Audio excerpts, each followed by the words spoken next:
Wala guys, andito na naman tayo. Papunta tayo ng Amsterdam. So ito yung ating short road trip galing Toulouse. Nag-stay kami sa Rouen ng 2 nights. Ngayon, dadaan tayo sa Amiens para mag-lunch.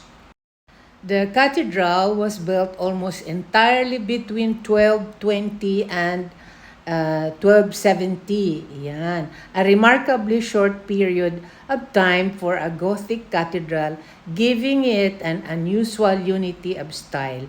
Amiens is an early example of the High Gothic period and the Rayonnant style of Gothic architecture.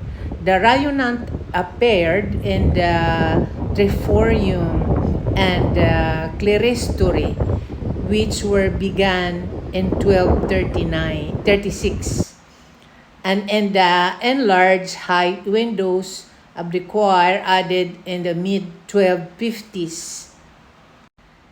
Each builders were trying to maximize the eternal dimensions in order to reach for the heavens and bring in more light.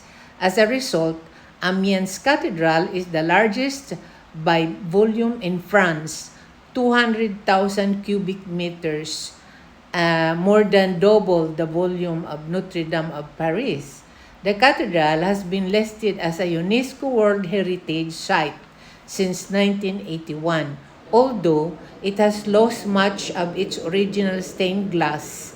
Amiens Cathedral is renowned for the quality and quantity of early 13th century Gothic sculpture in the main west facade and the south transept portal, and a large quantity of a polychrome sculpture from later periods inside the building.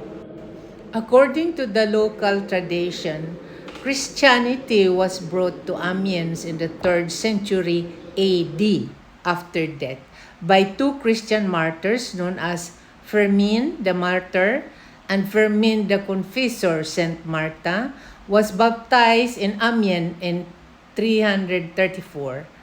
The church was surprised by the invasions of the Vandals and did not recommence until the end of the 5th century with the baptism of Clovis in 498 or 499. The first bishop of Amiens was Idibus, who participated in a council in 511. An early cathedral with 2 churches dedicated to the 2 Firmins is said in documents to have existed on the site of the present church, but there is no archaeological evidence. Salvus, bishop of Amiens around 600, is credited with building this cathedral, but his life is of very obvious accuracy. A fire destroyed the 2 churches and much of the town, and a Romanesque cathedral was built to replace in between 1137 and 1152. This cathedral hosted the wedding in 1193 of King Philip II of France.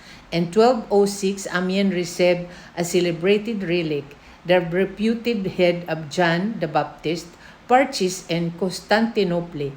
This relic made Amiens a major pilgrimage destination and gave it an important source of revenue.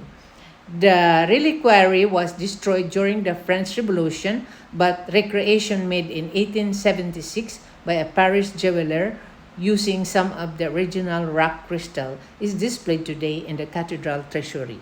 So ayan guys, ang istorya ng cathedral na to dito sa Amiens. Ayan, so madali lang kami dahil visit lang ng cathedral, tapos kumain lang kami ng lunch. Ngayon, ayan na yung mga kalsada pala.